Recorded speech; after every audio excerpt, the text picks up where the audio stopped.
अरे, हमारे प्रभु ऐसे बच्चों की तरह क्यों रो रहे हैं? आइए देखते हैं इस कथा में। नीलकंठ धाम के पावन क्षेत्र में धनवती नाम की एक वृद्ध महिला रहती थी। उनका हृदय वात्सल्य भाव से भरा हुआ था। वे भगवान को जगत का स्वामी नहीं बल्कि अपना छोटा सा बालक मानती थीं। धनवती का एक नियम था। वे रोज सुबह ब्रह्म मुहूर्त में उठती और बिना स्नान ध्यान किए सबसे पहले अपने लाडले ठाकुर जी के लिए बड़े प्रेम से बाजरे की खिचड़ी बनाती। खिचड़ी तैयार होते ही वे थाली परोसती और पुकारती, मेरे नटखट, देख मैं तेरे लिए तेरी पसंदीदा खिचड़ी लाई हूँ, और भगवान को भोग लगाती। थोड़ी ही देर में थाली खाली हो जाती। एक दिन भगवान बालक का रूप धारण कर धनवती की कुटिया में आए और बोले, माँ, क्या तुम मुझे भी खिचड़ी दे सकती हो? धनवती मुस्कुराई, क्यों नहीं बेटा, आओ बैठो, अपनी खिचड़ी खाओ। भगवान बालक बनकर बड़ी चाव से खिचड़ी खाते और अपनी बाल लीलाओं से धनवती को आनंदित कर देते। ये क्रम वर्षों तक चलता रहा। एक दिन एक ज्ञानी साधु धनवती की कुटिया पर आए। उन्होंने देखा कि वो बिना स्नान किए और बिना किसी विधि विधान के भगवान को खिचड़ी का भोग लगा रही हैं। साधु ने उन्हें टोका, माई, ये तुम क्या कर रही हो? बिना स्नान किए भगवान को भोग लगाना उचित नहीं। पहले स्नान करो, फिर पूजा पाठ करके भोग लगाओ। भोली भाली धनवती घबरा गई। उन्हें लगा कि वे अपने ठाकुर जी का अपराध कर रही हैं। अगले दिन से उन्होंने साधु के कहे अनुसार ही करना शुरू किया।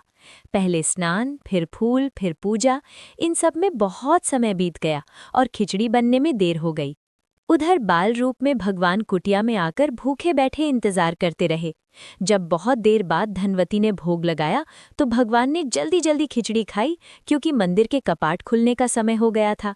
वे बिना मुंह धोए ही वहां से मंदिर चले गए। उस दिन जब मंदिर के मुख्य पुजारी ने गर्भगृह खोला तो वे चकित रह गए। भगवान की मूर्ति के मुख पर खिचड़ी के दाने लगे हुए थे। ये कई दिनों तक होता रहा। रात को भगवान ने पुजारी को स्वप्न में दर्शन देकर कहा, मेरी एक परम भक्त है धनवती, वो मुझे अपने पुत्र के समान मानती है। पहले वो उठते ही मुझे खिला देती थी, पर अब नियमों में उलझकर देर कर देती है। मुझे भूखा इंतजार करना पड़ता है। अगली सुबह पुजारी ने उस साधु को बुलाया और भगवान की इच्छा बताई। साधु की आंखों से पश्चाताप के आंसू बह निकले। वे दौड़ते हुए धनवती की कुटिया पहुंचे और उनके चरणों में गिरकर बोले, माँ, मुझे क्षमा कर दो। मैंने तुम्हारे प्रेम की गहराई को नहीं समझा। तुम जैसे चाहो वैसे भोग लगाओ। इसके बाद धनवती ने फिर से अपनी पुरानी दिनचर्या अपना ली। भगवान बालक बनकर आते और प्रेम से खिचड़ी खाते। समय बीतता गया। एक दिन धनवती बहुत बीमार पड़ गई। उठने की शक्ति भी नहीं बची थी। तभी बाल रूप में भगवान उनकी कुटिया में आए और रूंधे गले से बोले, माँ, आज मुझे खिचड़ी नहीं खिलाओगी? देखो मुझे कितनी भूख लगी है। धनवती ने कांपते हाथों से उनके आंसू पोंछे और धीमे स्वर में बोली, मेरे लाल, अब माँ के जाने का समय आ गया है, तू रो मत। भगवान बालक बनकर उनके सीने से लगकर रोने लगे। उसी भावपूर्ण क्षण में धनवती ने अपने प्राण त्याग दिए और उनकी आत्मा प्रभु के चरणों में विलीन हो गई। उधर मंदिर में उसी समय भगवान की मूर्ति की आंखों से अश्रुधारा बहने लगी। पुजारी और राजा घबरा गए। रात में भगवान ने राजा को स्वप्न में दर्शन देकर कहा, राजन, आज मेरी माँ धनवती मुझे छोड़कर चली गई।